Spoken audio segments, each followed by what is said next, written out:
È tornato a casa il piccolo Renato dopo 2 mesi e mezzo di ospedale. Il bimbo, nato a fine ottobre, non ha potuto abbracciare la mamma, Maria Louise, morta poco dopo il parto a causa di un tumore scoperto a gravidanza avanzata.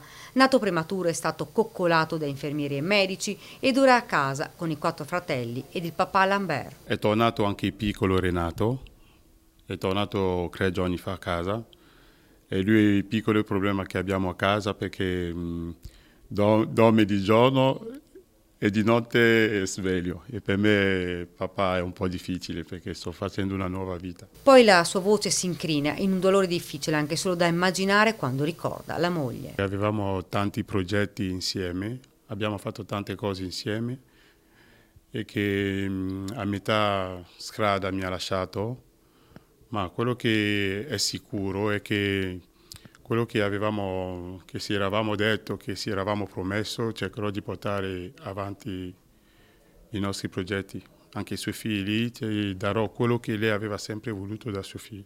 È la nonna materna che sta aiutando in casa Lambert, accudendo anche il piccolo Renato, il quinto figlio della famiglia. 2 mesi davvero difficili, ci racconta. Faticosissimi queste settimane.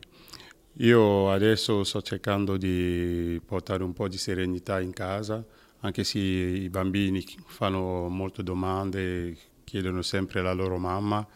Io cerco sempre di farli, di portarli anche in cimitero per fargli vedere dove si trova la loro mamma. Poi il suo ringraziamento a quanti lo hanno aiutato e sostenuto, a tutta la solidarietà che ha ricevuto e che ha reso un po' meno difficili quei drammatici momenti.